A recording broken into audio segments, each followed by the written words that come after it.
Welcome to Squatch-D where the truth is first before all else. Join your hosts, veteran investigator, TV personality, and author Steve Kulls, and from the Kentucky Bigfoot Research Project and the Kentucky Fried Fixes channel, Chris Bennett. Sit back and prepare to take yourself on a journey with the longest-running Bigfoot podcast, Squatch-D. Here are your hosts, Steve and Chris.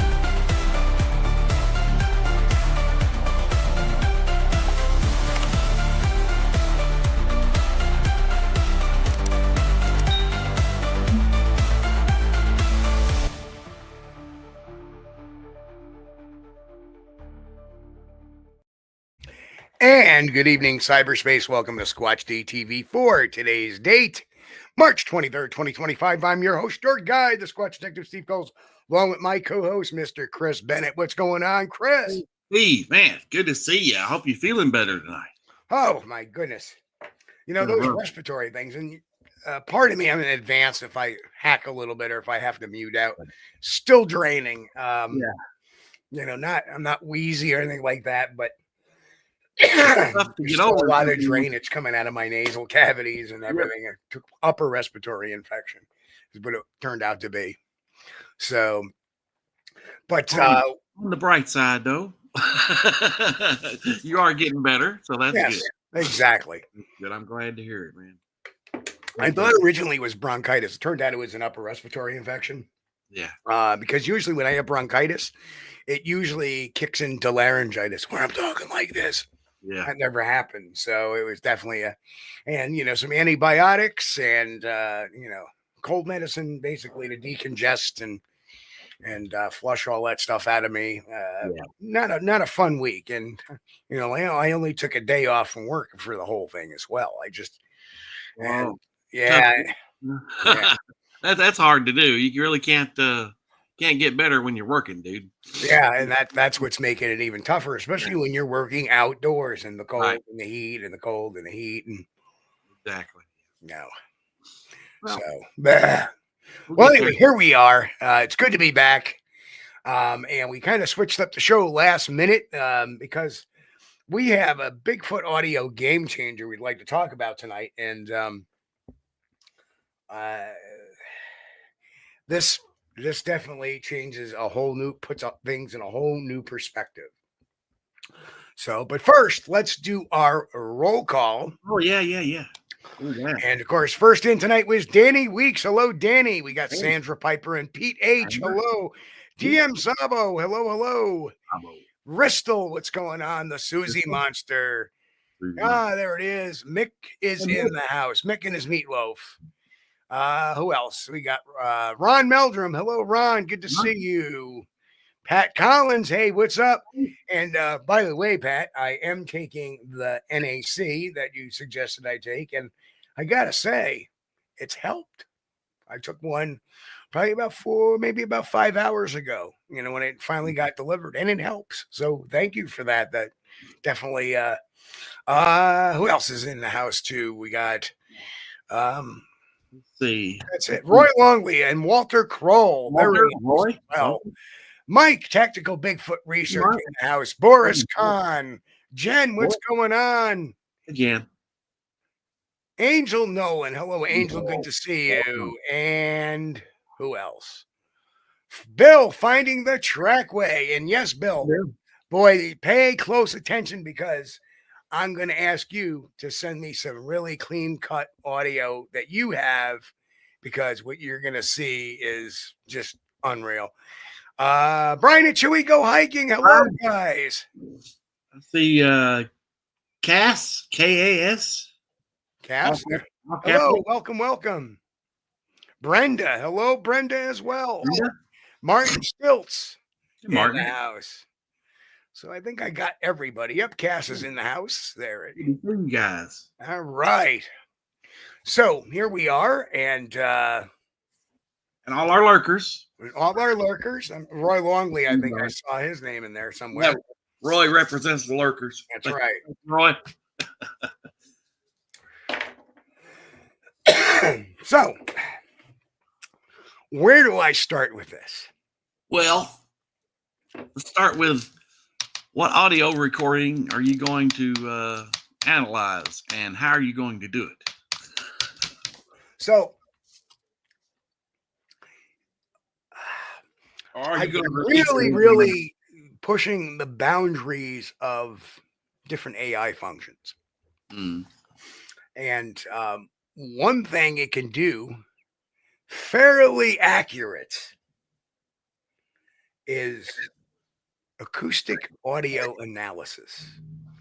Didn't know that it could do that, but yes, I have a paid model that I used, and it can actually spectrogram, analyze, give me frequency ranges, decibels, complete analysis that any audio expert can do. No, that is cool. And yeah. So the first one we did, and I just on a whim tried it just to see, because I'm always reviewing evidence that I've collected first, always putting it to the test. I feel it's very important. I've done this for years. We've done revisits to a lot of pieces of evidence and investigations in the past, but stuff that I've gotten my own, which is few and far between, we had to look at the Buck Mountain Whoop once more. Yeah. Said, I wonder if AI can do something with this. And I put it in there. And then it asked me, would you like me to run a spectrogram on this? What? Oh, wow. That's a cool thing. As technology advances, man, we can apply that to this older evidence that we've had. Yes.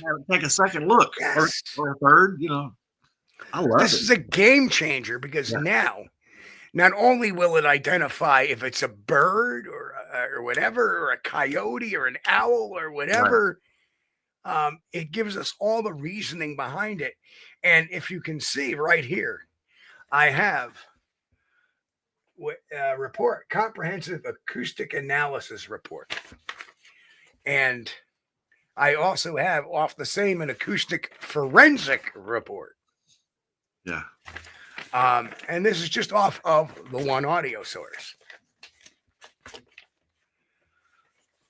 So, so as you can see, it created the waveform. It gave me a chart of the frequency range analysis and the frequency value. And well, I'll go into the forensic report first. Will you play the sound first? Well, yeah, I suppose that would be rather important. Wouldn't it? Yeah, we want to hear what we're analyzing here.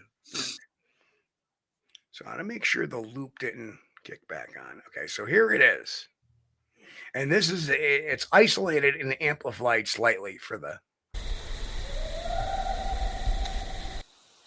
I'll play that again. Now, of course, the circumstances behind that was there was a group of about 12 of us up at Research Area 1. And Bill, who's in the audience tonight, and Jen, who's also in the audience tonight, were there. Alex Petikoff was there. Mike Lucci was there from CARC. And of course, Eric Swanson was the gentleman recording that. And I'm doing all this, and I'm like, damn, I never asked Eric what he actually recorded this on. Well, guess what? The AI told me what he recorded it on. No kidding. Yeah. So can we double check that with Eric to verify? Yeah, I can.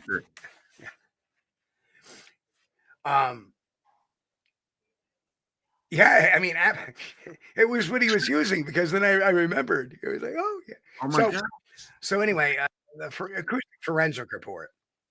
Field recording captured by team member Eric Swanson during nighttime surveillance operation, dated September 29th, 2023. The recording equipment was, the recorder was a Zoom H5 portable recorder. The microphone was a Sennheiser ME66 shotgun microphone. Wow. Right. The power was a K6 Phantom module, and the file format was a WAV uncompressed, 24-bit, 48,000 hertz. So it gives me all that information there. Audio extracted directly from SD card and imported into Audacity for noise reduction. No equalizer or enhancement applied. File integrity maintained throughout examination. Objective of forensic analysis: to determine the origin, authenticity, and classification of the unknown vocalization using standard acoustic forensic methodology, including waveform analysis, spectrography, or spectrography, and comparative depending on where you're standing. Depending on where you're standing, and comparative bioacoustic reference. Yeah. So the duration was 1.4 seconds long. The onset abrupt with smooth decay. Environmental background, natural forest ambience, no artificial noise contamination. Now here's where it gets really cool, because this is stuff that we didn't know just from listening to this. Okay. But due to the decibel range and all its little scientific formulas, distance estimate 100 to 150 yards based on gain and reverberation profiles. Now that's pretty cool. Right. Give you a distance estimate. Direction estimated northwest based on mic orientation and field positioning. That's cool.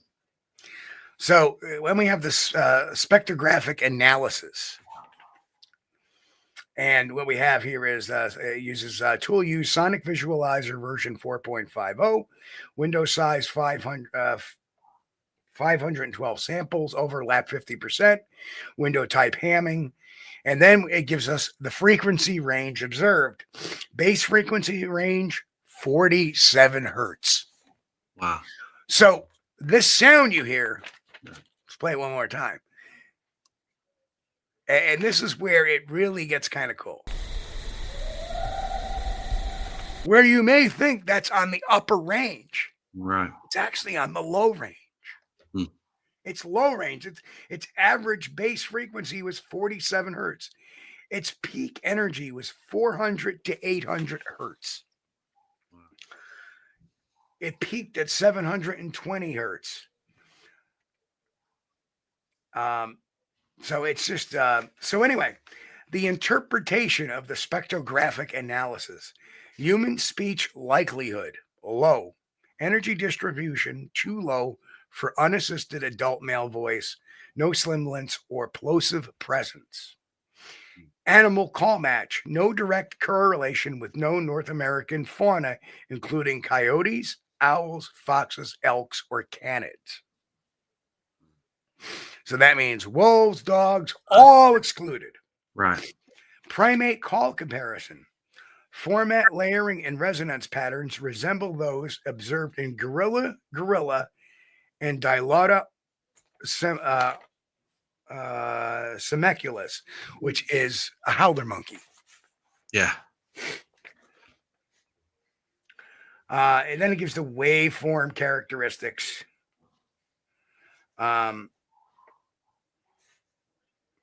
So one of the interesting things in the waveform characteristic is the amplitude profile: strong initial impulse with controlled compression like envelope, suggesting biomechanical origin. In other words, a biological.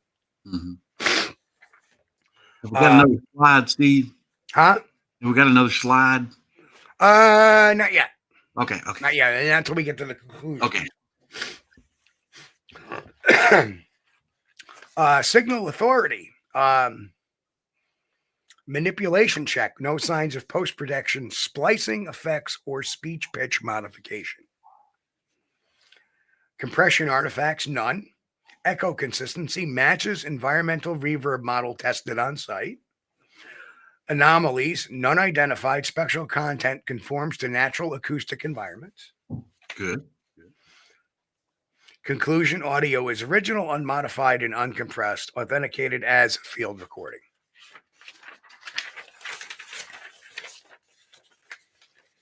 Then we have a comparative acoustic table giving the average frequency ranges for an adult human, whip, male gorilla grunt, howler, monkey call, coyote yelp, and owl hoot.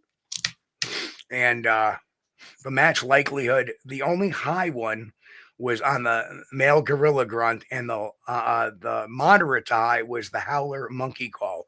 Human was low, coyote yelp was none, and owl hoot was none. So, well, something that comes to mind here with that tool, if you take your laptop into the, or well, maybe you could do it on your cell phone. You think, well, a laptop would probably be easier to upload the sound.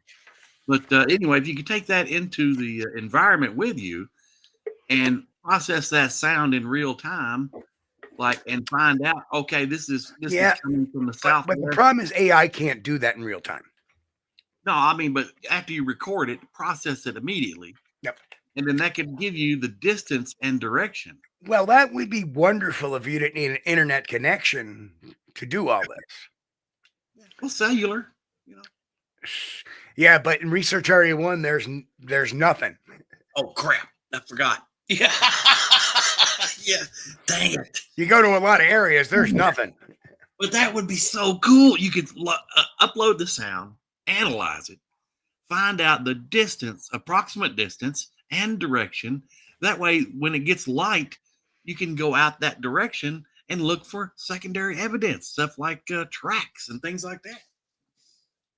Man, I'm loving this.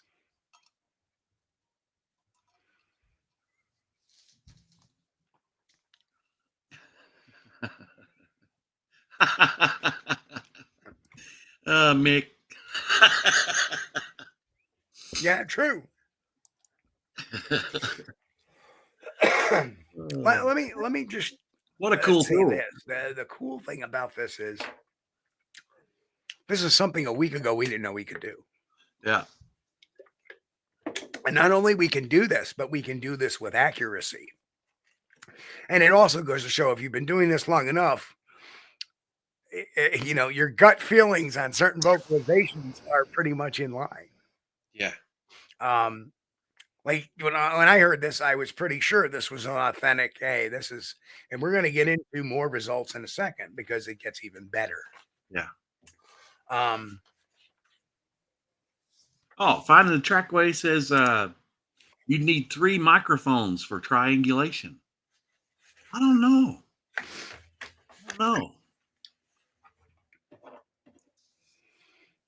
Maybe you're thinking about radio signals. No, you actually don't. One, yeah. And there's a reason why.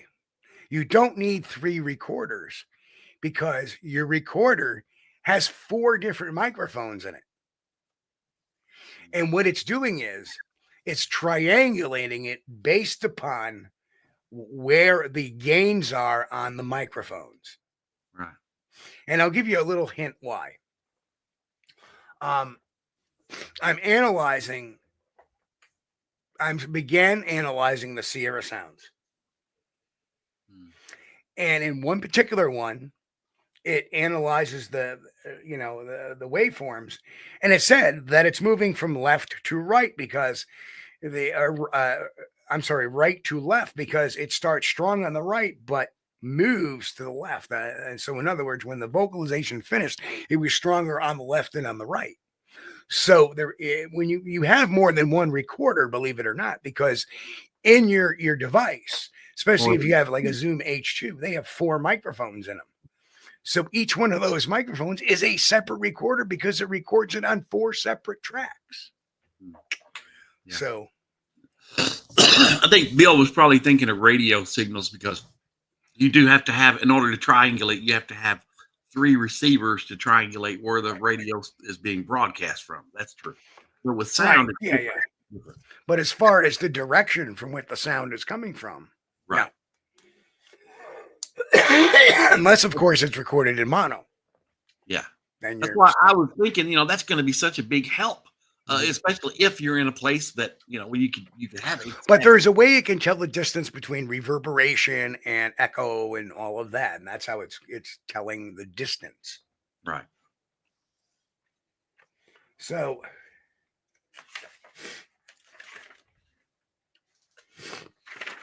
on the comprehensive report that I asked you to do, comprehensive acoustic analysis report.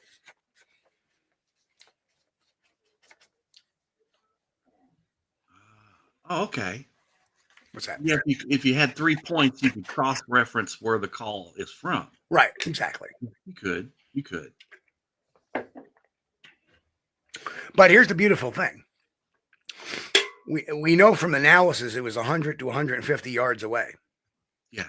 Right. We know by standing there the call was coming from the northwest. Right. So we know it was 100 to 150 yards northwest of us. Yeah. And maybe, if you had 2 other guys out there and they could triangulate the same information, everybody get together and compile your data and you could get an information. But even if it's not exact, I mean, if it puts you to 100 and 150 yards, you can check around for evidence, look for trackways, individual tracks, other sign like broken branches, things of that nature. It's a cool tool. I would love to have that to use in the field. Hang on 1 second, Chris. Go ahead, bud. Clear your throat. I can tell. He's having some problems talking, and that throat cleared up. But this is such a cool tool. It's blown me away. Have the ability, because if you're out in the woods, especially at night, and you hear a call, and let's just say you're lucky enough to record that, well, which direction is it from? Well, you're kind of thinking, well, I think it sounds like it was from over there, and the distance, I don't know, sounded like it was pretty close. But with the analysis, you could start at 100 yards looking for stuff, run out to 150. Well, sorry, that was my nose. That was not my. I just filled up where I go. So let's look at the additional considerations. Anthropogenic sources. An anthropogenic source, unlikely. No human individual reported to be in the area aside from the research team. In-depth and projection of the vocalization are beyond normal human capacity unless artificially manipulated, which the forensic report said there was no manipulation. Yeah. Environmental artifact eliminated. Echo tests in the area confirm minimal natural acoustic distortion at the recording distance. Audio hoaxing considered and dismissed. No playback devices, radio interference, or pre-recorded sound sources were present or detected. The audio has been verified as original and unaltered. So, where did our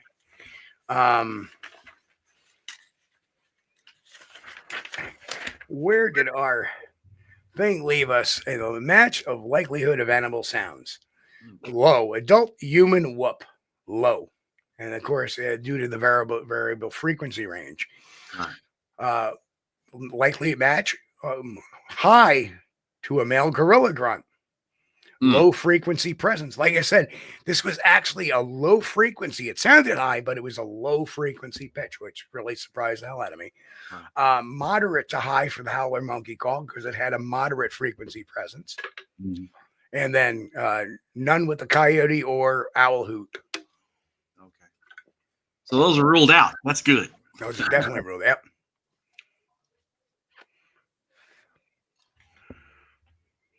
So the most likely one onto this one would be a male gorilla grunt.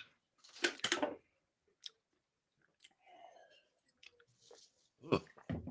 And then now, here we go. Environmental no matching mechanical sources for natural anomalies. Human originated vocalization, unlikely due to frequency profile. Unknown primate, plausible given acoustic features consistent with large bodied primates. Misidentified known animal.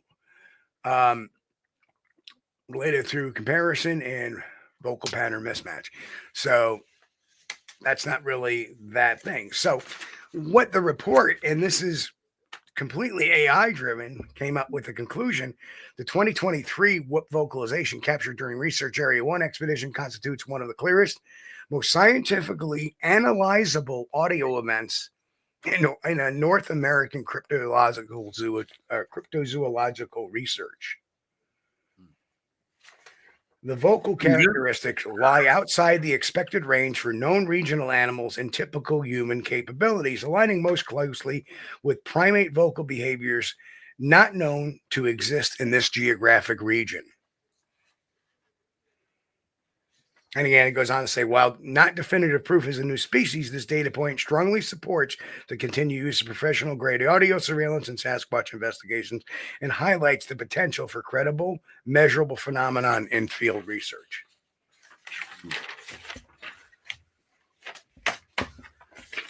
Very cool. Wow.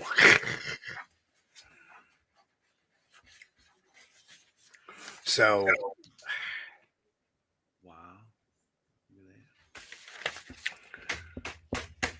So we needed to have a bellwether test, though, because I got thinking, and I could test the Sierra sounds, and right now I'm getting some very interesting results. Not to the negative either. One is like a 60-40 split. Another one is more like a 70-30 split of the samplings I'm taking, whether it could be human or non-human. Because they have characteristics of both. But the recordings, like the Sierra sounds, are within human range, despite what's being told. Yeah. Steve Mick wants to know which AI tool did Sorry, you I don't give out my secrets. Sorry, there's some things I'm going to keep proprietary. And you can understand why. I'll give you a good example why Mike Ann had pointed this out to me today. Is everybody is yapping about the Pridgeon video in one form or another, and not one mentioned my name, yet I was the first one to investigate that. Yeah. So that's why I'm not giving out all my trade secrets. Maybe offline I can give you a little bit of advice. I do pay for this particular AI model. I will say that. And it opens up a lot more data usage and a lot more tools at my discretion. Oh, how would it do with like a 6-hour run of audio? That would probably, you cannot run it for that long because it's cloud-based, right? This isn't a local program where it'll just run and run and run. This is a cloud-based thing, so you have to give it in snippets. And usually, you don't need a 6-hour, unless the thing is vocalizing for 6 hours, right? Mm-hmm. You just want that vocal track. You want to isolate that vocal track, a good 10, 15 second piece at best, send it up there. It'll do the job real fast, and it'll give you the ranges and whether or not what it is.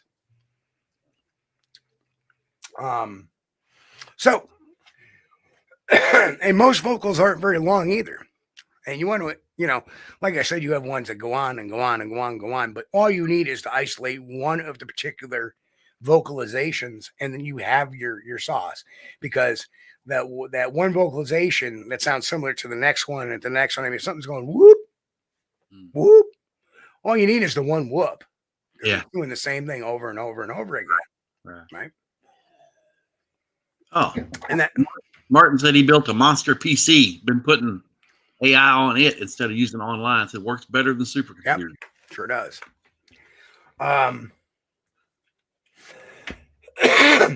Still, kind of makes you wonder. Maybe one day Martin's computer will say, "I'm sorry, Dave, I can't do that."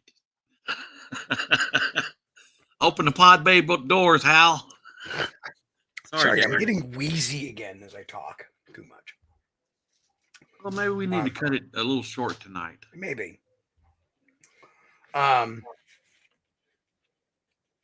So what did I pick for my, so anyway, let me get to the last chart here. Yeah. The probability chart.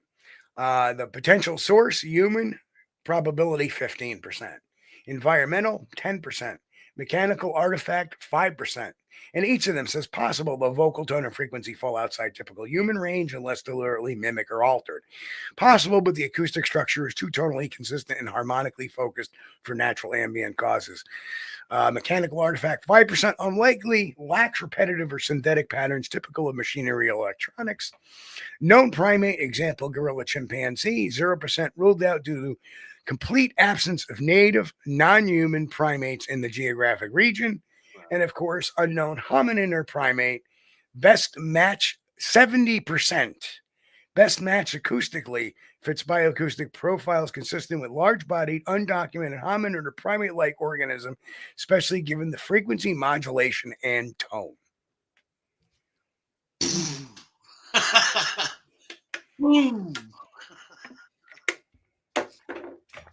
Gotta love that. 70%. I mean, awesome. Yep. And the next highest one is only at 15%. Yeah. And that's the chart it came up with. Right. Dang. So now we have to have a bellwether, don't we? Mm. We have to have something that we likely suspect is a hoax. Right. Or something we pretty much are sure is a hoax. and you know, there's only one person I know that loves throwing out hoax theories, hoax videos that he swears are real, but we know aren't, and audio as well. And that, of course, is from M.K. Davis in the Woods Talker, Parish, Texas, audio, which came off of one of the Parish, Texas videos, which Mike Sells was passing around. And we all know that Mike Sells, the late Mike Sells, I don't like to speak evil of the dead, but we know he had a lot of chicanery, and the fence climber video we know is Mike in a ghillie suit. Don't want to yell of the dead, but Mike was a little trickster every now and then. Yeah. And MK would fall for it lock, stock, and barrel. But anyway, we decided to like I said, when we suspect something, usually my gut's pretty good, and usually generally as a community, our gut's pretty good. And the majority of people think that this is a hoax, or the whole series of films were a hoax. So what we did was we took these vocalizations where MK cut out a video 11 years ago. Mind you, I needed to pick something that we could analyze relatively easily. That was audio. And of course, this one was 11 years ago, but still it's very relevant. And MK's on the video saying, "Can't you tell that sounds like a language, doesn't it?" Blah, blah, blah, blah, blah. Yeah. So let's run this through our acoustic tests, and let's first listen to that video. And it's only 3 seconds long, so here you go. I'll play it again.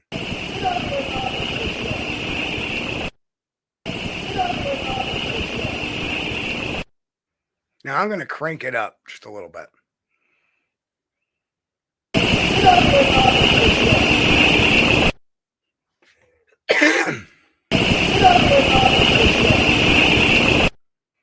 So, yeah, I heard that. I'm like, yeah, that's not a Bigfoot. No, I wouldn't think so.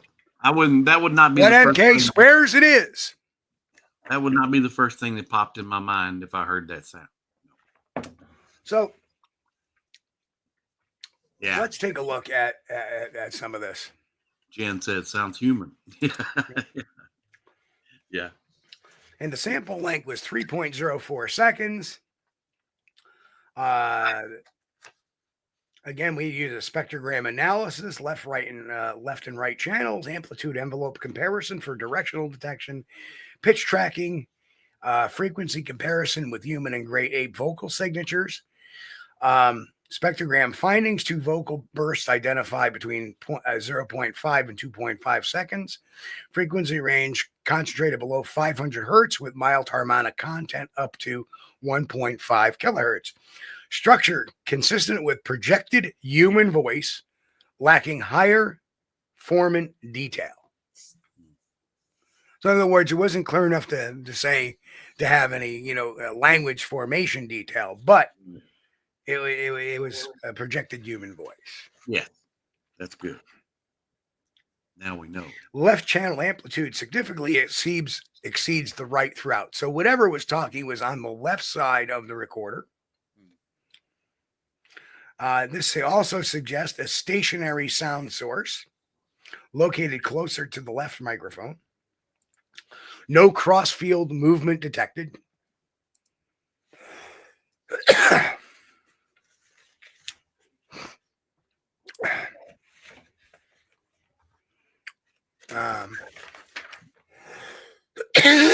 Jimmy. Well, the results are showing what we've pretty much guessed originally was human mimicry. Somebody making some sort of sounds out there trying to pretend to be a Bigfoot or something. Oh, you're muted, babe. Yeah, I understand. So, let's see what we got here for charts. So here is our conclusion of this. Human mimicry, highly likely. Frequency, spatial behavior, and stability match human vocal traits. Natural human or non-linguistic vocalization, possible. There was no linguistic content, but delivery matches vocal projection. Non-human primate or unknown hominin species, unlikely, lacks modulation complexity, timing, or spatial cues to support this. And it goes on to say the MK Davis sample contains audio most consistent with a stationary human male speaking, calling out, or mimicking vocal behavior. No anomalies were found in pitch, formant range, or stereo field to suggest a non-human origin. Assessment, the most plausible explanation is intentional or natural human vocalization, potentially staged or recorded from a known source.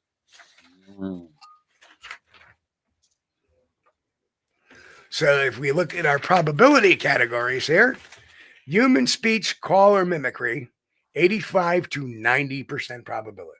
Oh, yeah. Natural nonverbal communication, 8 to 10%. So we got basically 98 to 100% human, less than 2% non-human primate, and less than 1% unknown hominin or cryptid species. The MK Davis sample, and this is again AI writing this, the MK Davis sample is overwhelmingly consistent with human vocal behavior under natural or deliberate conditions. Assessment, plausible explanation is intentional or natural, blah, blah, blah, blah, blah. Well, that's the cool thing. You know, we can go back to 11 years ago and analyze that sample that's from 11 years. Yeah. And now,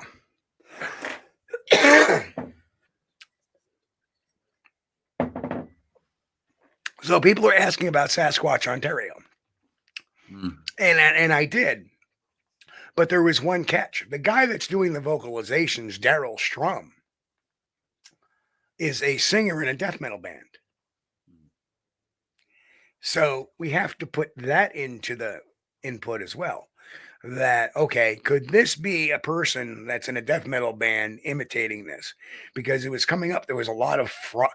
And the interesting thing is, when I first analyzed the first round of Sasquatch Detective, I was having trouble correlating that with the human because there was a lot of what they called vocal fry.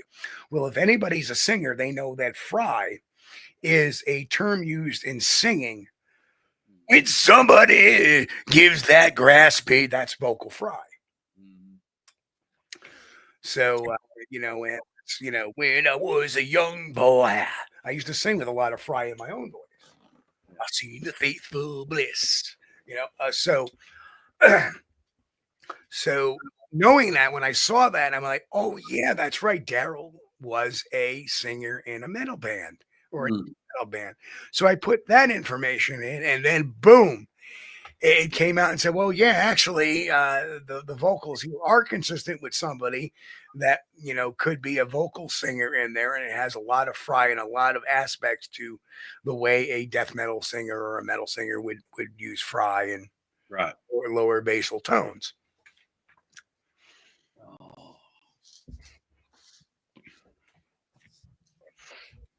So again, I'm loving it. Was somebody mentioned our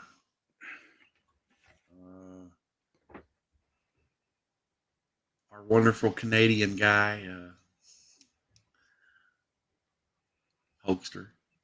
I don't know if he's got any audio or not. I think he just does like Muppet pictures and stuff. but I mean, as the stuff will make it to squatchdetective.com, there will be a lot more charts. There will a lot more visuals, because everything that I have done has been visualized. Well, so Todd Standing, Pete brought Todd up. Does Todd Standing have any audio? No, not that I am aware of. You would think he would get some audio samples. Yeah, but his stuff is always so studio produced. So it'd be really hard. I think it'd be really hard to nail it down, to tell you the truth. Well, I did see one a clip he did when he's got a road flare out in the woods, and then he's screaming, "What do you want?" And, I don't really hear anything on there. But I'm gonna go back and see if there's any kind of vocalizations on that recording, because that would be interesting. Rather, it was so. Bill and anybody send your audio to me, and I'm going to put my email address in the chat.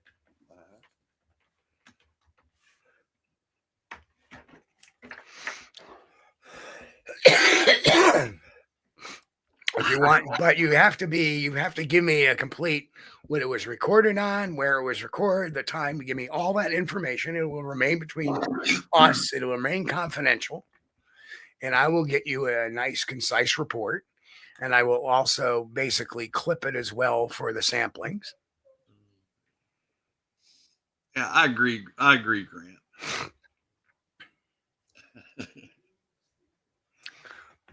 But now, if he had some video clips and had some audio, that would be interesting to look at those. I think he's a little too smart to try that, to tell you the truth. I think so too. But it's like a new toy. You're excited. You want to play with it. I mean, so we're gonna run some other. Boris wants to know: have you run the Ohio House? I have not. Like I said, we had just discovered this feature yesterday. This is brand new. Brand new. Like, that's why the show changed last minute. The slide presentation, all these analyses were all run this morning, with the exception of it started, basically, I did the Research Area 1 whoop call yesterday. Mm-hmm. And I mean, it was the learning process. I was trying to learn, okay, let me ask for this test or that result or that result or that result, or, and then finally, okay, give me a forensic acoustic report. And then it gave me everything I wanted. So then from there, I looked at the Sierra Sounds, 2 samples from the Sierra Sounds, and not the Samurai Chatter yet. So don't even think I've even looked at that one yet. I ran a sampling or 2 of Sasquatch Ontario. I've run another, of course, the MK Davis sample. So there's a lot going on. Well, I think Grant was talking about that clip I was talking about earlier from our Canadian friend up there. He didn't hear any audio, just him screaming after supposedly being attacked from behind. Yeah, the analysis of some idiot screaming in the woods saying a Sasquatch is about to attack him.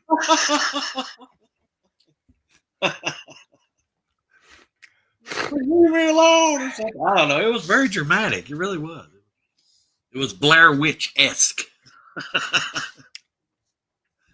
Which is exactly why he started his website in the first place. Yeah. It's been several years since I've watched that clip, but I'm expecting I can't remember if it had the face. And he's complaining he can't take a picture of the Sasquatch because the batteries went dead in his camera. Yet he's using a camera to film himself. Yeah, that don't add up. No.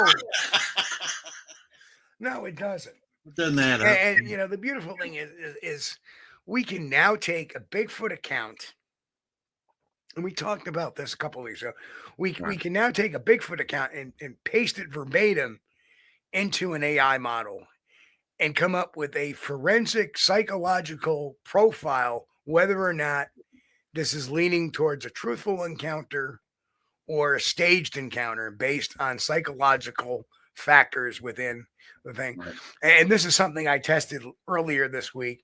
Was I took our Great Bigfoot Peeper story and put that in AI, and it came out with all the inconsistencies that I had already mentioned. Boom, boom, boom. And it actually came out with another one as well. Like, oh, I didn't even think of that one.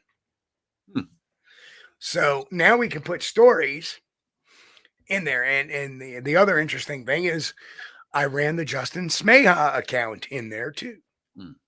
And we will be discussing that in the future as well. So we have got a lot of analysis, a lot of content.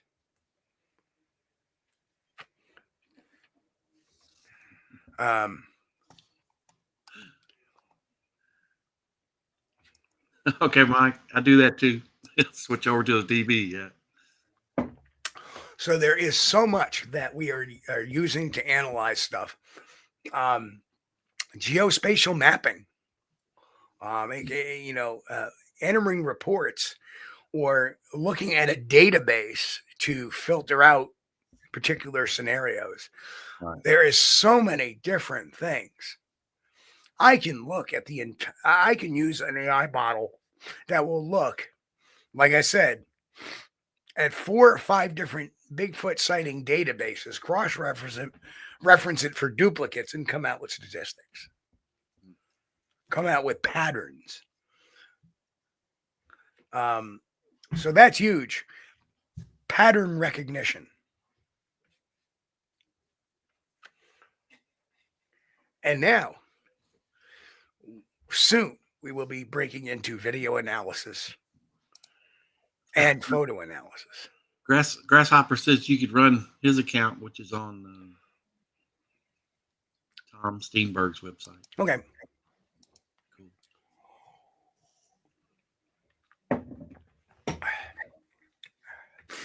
It's just totally amazing. It just blows me away. And what I like about this is just using raw data science and looking at this. This is nothing that's opinion, nothing that's, it's just coming up with the conclusions.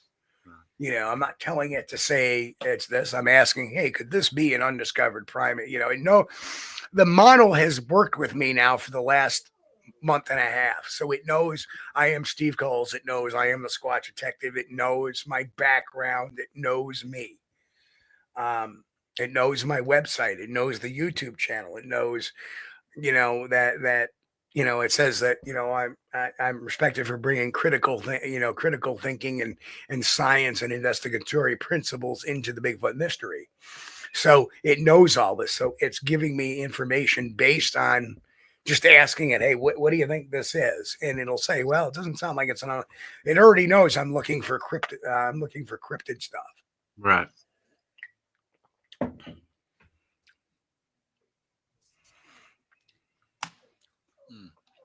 When you say expectancy, or you mean recidivism?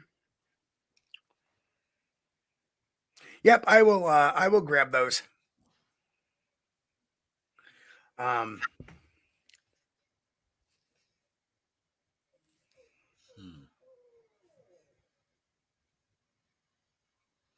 That would be interesting. Okay, how possible? Very simple. My prompt was, and I'll even call this prompt up here.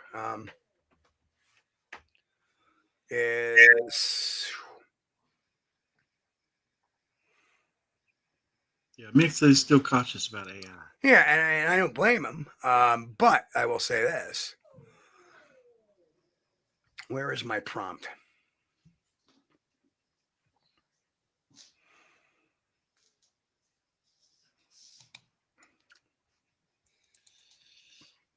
I think that would be so anyway, this is exactly how it is. I uploaded the full entire Research 1 audio, which was several minutes long. And I said, please transcribe the audio.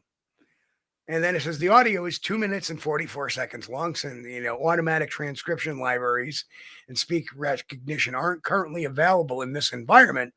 I can do a manual review of the waveform or spectrogram to identify any distinct vocalization, like whoops, knocks your speech, if that's what you're after. Let me know if you would like spectrogram analysis to visually inspect the whoop, a manual breakdown of notable sounds, help transcribing specific assignment. So what did I say? Spectrogram analysis to visually inspect the whoop, please. And that's what I got. So there was nothing.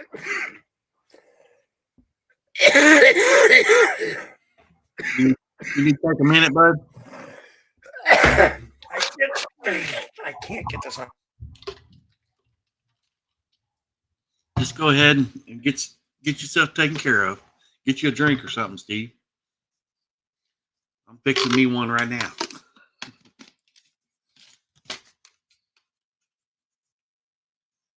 The wife brought me down a drink, and got to change it over to my other normal canister. I can't operate that newfangled straw. Just like you tried with a garden hose. Yeah, the questions are very unbiased. They're like, please compare to other great apes, humans. Check for possibility of unknown cryptid hominin, and just let it do its thing. I'm not saying, hey, I believe it's this. The only time I had to do that was with the Sasquatch Ontario audio, because it was giving me a very confusing result. Almost like it itself was a little confused, that it's got a lot of elements of human, but it's also got a lot of elements that are not normal human range. And then when I add that fact, that makes sense. That this is the reason why I could be doing that now, because of, so that's the only time that I had to really clarify. Other than that, this has been a very straightforward process with the audio editing. Hang on a second. Yeah. Yeah, that's true, Mick. Yeah, the model knows the Steve's website and what he does. I don't think so the last time I stepped out, the office assistant did not want to be in the office and he ran out. Now he's knocking at the door, basically, so I had to let him back in. Well, you got to have the office assistant. And now he's looking at me like, how dare I talk about him?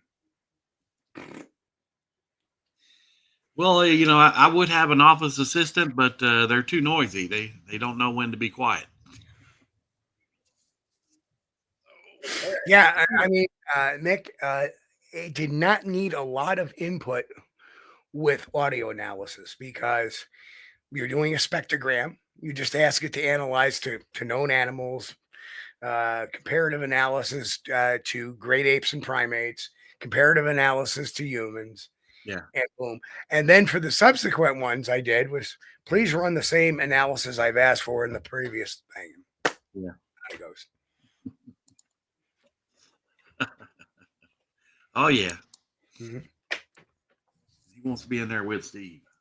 He does. He's just sitting in his chair watching. But the cool thing about it, when it's building these spectrographs and getting all the frequencies in there, and it's like, oh, these are subhuman, or human can't really make these sounds. It's giving me, and if you see the more detailed result, there are so many. Let me see if I can't pull one up. I'll show you some of the more.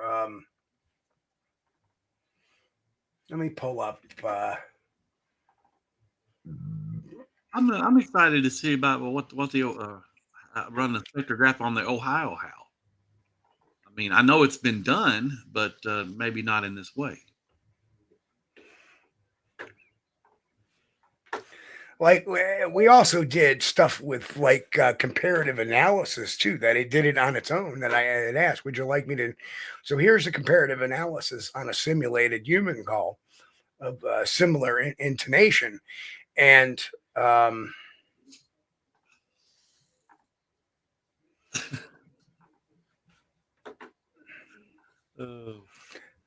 And there you go.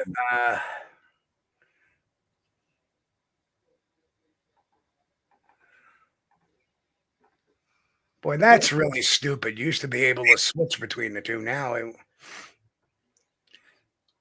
so there it is, a human simulated in the uploaded one.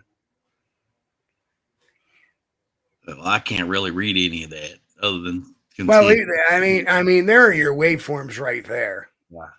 You know, and there's your waveforms there. Okay. Right. So. Okay. Yeah, big difference. Yeah. And then in the reports itself, there is a lot of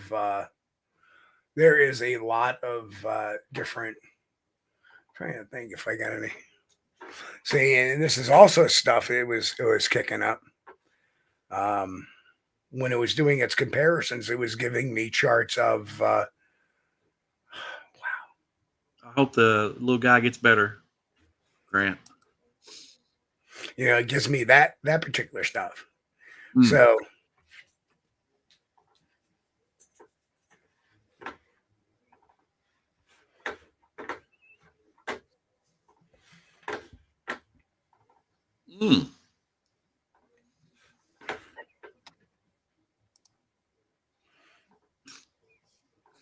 Pete says Sierra sounds. Oh yeah. We're working on it. It's coming.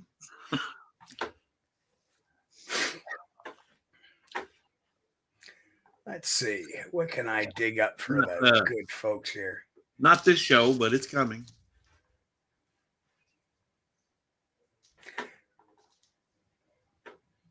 Yeah, like here's another chart. Like when I did the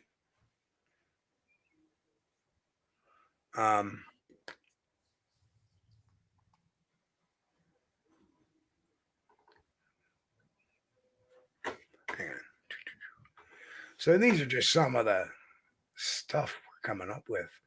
That's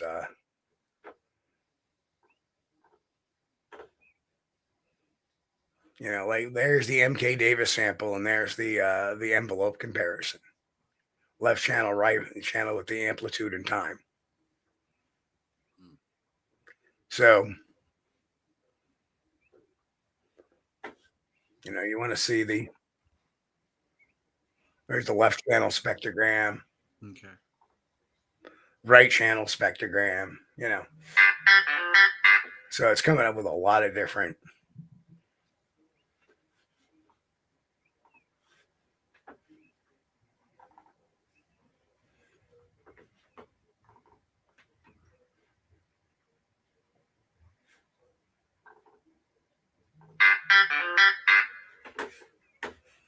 Hey, Kaiju Ninja. Yeah, we're doing AI analysis of audio.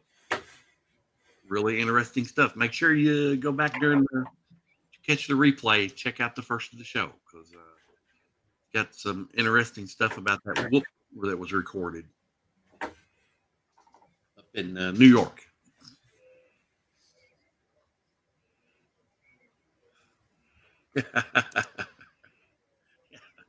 I noticed that too, Grasshopper. So I will. He's got mail.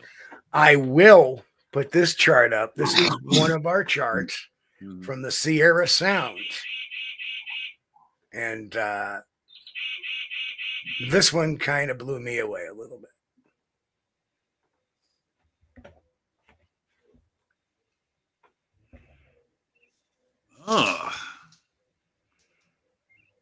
Probabilistic verdict. Human mimicry, deliberate hoax, possible but low likelihood. Notes, requires high vocal control, stereo mic movement, and realism. Natural human non-linguistic vocalization, unlikely. Lacks typical human conversational cadence or articulation. Non-human primate or unknown hominin species, likelihood most plausible. Matches vocal formats, pitch contours, spatial motion, and structure. Surprised the heck out of me, to tell you the truth. That's interesting, yeah.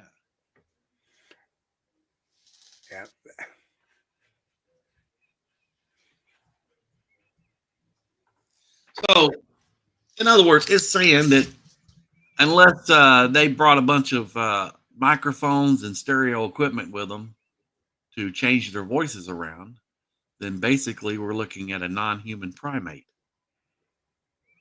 Yeah, well, I've seen where this was recorded. I've not been to that area. Here is the first probability chart.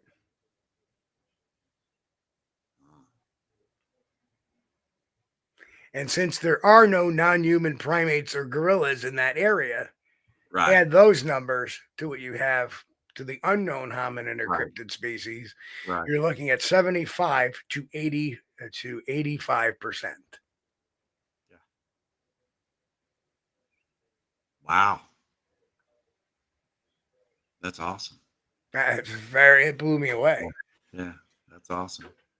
Because truthfully, I wouldn't have been surprised if it said, "Oh no, this is very much human," and it wouldn't have surprised me.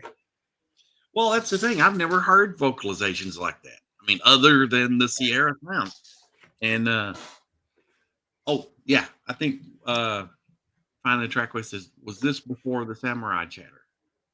Yeah, I did not use the samurai chatter bit. I don't know if it was before or after necessarily. He didn't use the samurai chatter. That's cool. Now, what I was trying to find that video of the guy doing the samurai chatter on YouTube. Oh, I can imitate that because I was going to do an analysis on him and see if the AI would. Oh, compare them. Oh, that would be cool. See if the AI can figure out that was actually a human doing that. Right, right. So we'll have to. I'm still looking for that one. Oh! Maybe run the samurai chatter first, and then run the human to see if it's. Okay, so Mick, you are absolutely right about that because right now the preliminary report I have.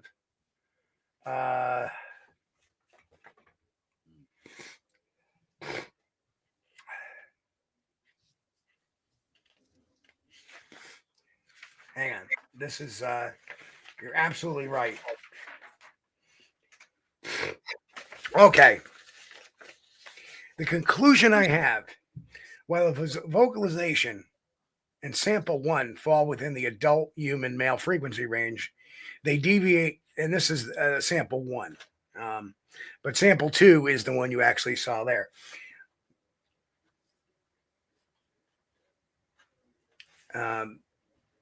Most plausible orange is either a non-linguistic vocalization by a human or a non-human primate or unknown hominin species demonstrating structured biological plausible communication.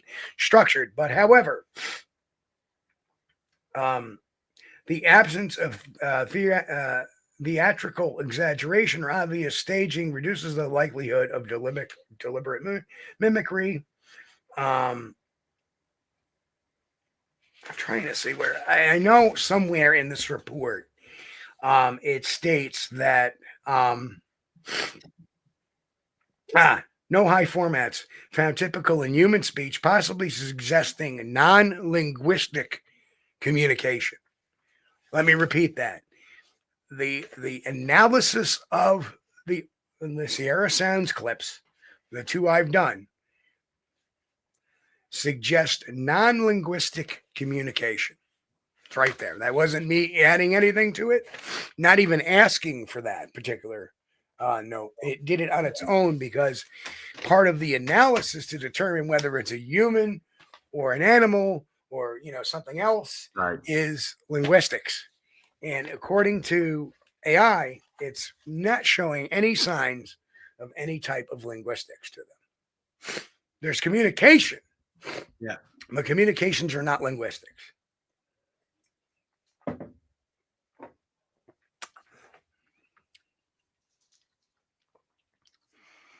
So, Mick, you're right on with that. Yeah, you're right on with. I'm agreeing with you there. That's why I wanted to pull that out. Yeah. Not language. Not language. Possible communication, but not language. Not language. Right. Not consistent with linguistic stylizations. And the AI is really adept at analyzing that because it's looking for patterns.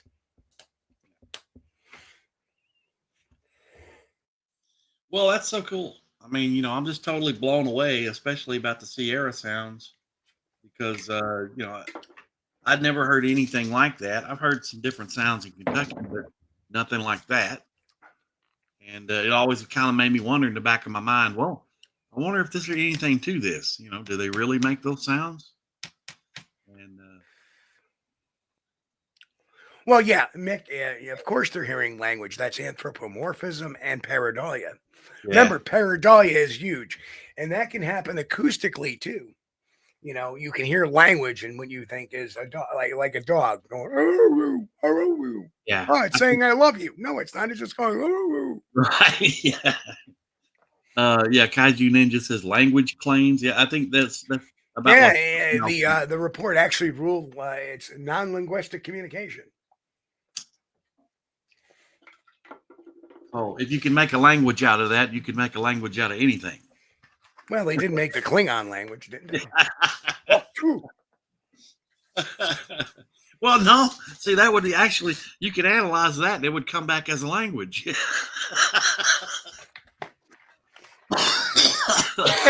would have the language structure, you know. Even if it didn't realize or understand what the language was, it would understand that structure.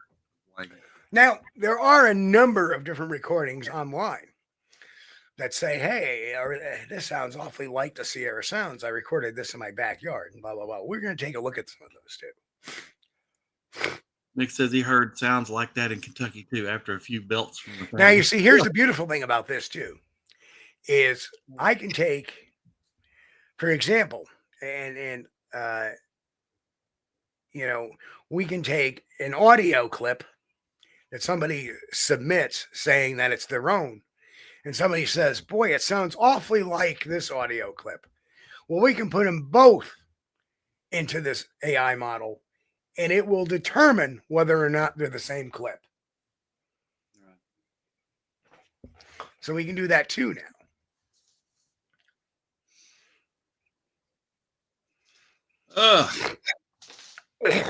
I would like to get some fresh audio clips from Kentucky. That would be cool. I'd like to have some of those sounds analyzed. That would be nice. Kaiju, I believe Al Berry is the one who recorded the Samurai Chatter. If you watch the In Search Of episode, the Samurai Chatter is on there, and Al Berry is being interviewed. So... yeah, now Al Berry was the reporter first, though. He was like, you know, oh yeah, you got a Bigfoot, okay, yeah. he was very highly skeptical, and I think this experience might have changed him a bit, maybe.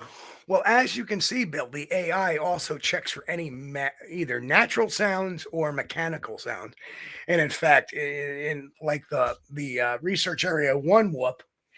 Even rules out mechanical sounds, and that there's no like pattern type of bum bum bum bum bum bum bum, stuff like that. So there's a number of other audios that I want to throw in there. There's 2 research audios, one from 2010 and one from 2014 of my own that I want to put in there and get analyzed as well. See what's actually going on. You know, that would be something too. I mean, Mick brought up the point that when animals talk to us, they're just mimicking what humans taught them, like on a bird with a bird. Or a dog going, ooh, ooh, ooh, ooh. If you could get a audio clip of a bird speaking, you know, English language that it was taught, like, you know, pretty boy or something like that, and then run that through the analysis and see what it comes up with, and see if it says non-human speech or human speech, because when they mimic, I mean, it's pretty much exact. But you know, they've got to be using different frequencies. It's got to be different frequencies.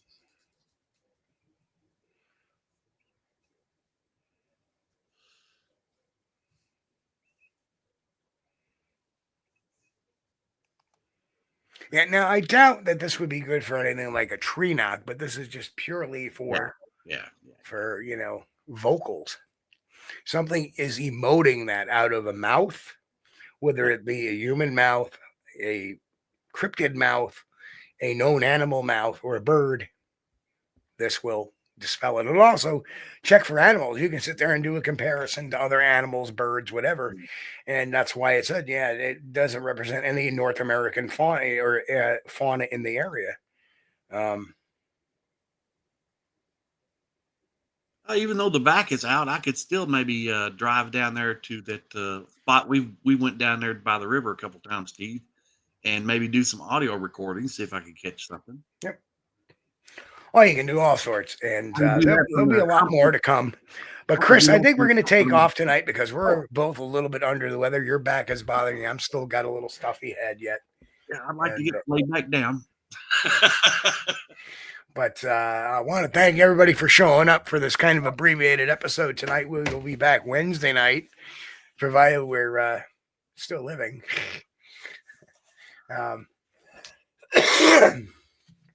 And I tend to get a little throaty when I talk a lot. So still building up to not completely over yet. I'm excited. I'm excited about this new tool. I mean, this is just awesome. I love it. And Chris.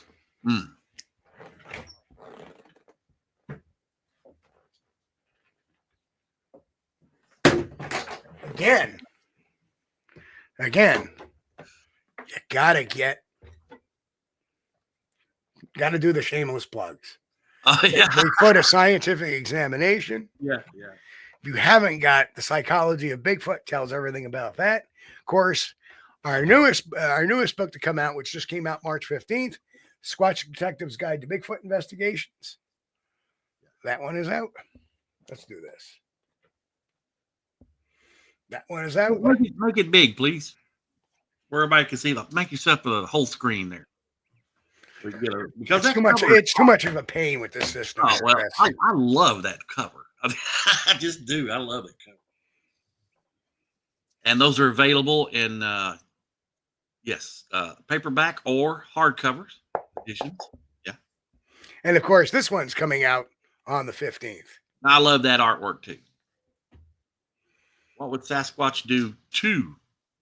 Volume 2. Two. All right, back to our normal layout. Of course, I got to admit, this thing is such a pain in the butt to switch. This is a cool cover too.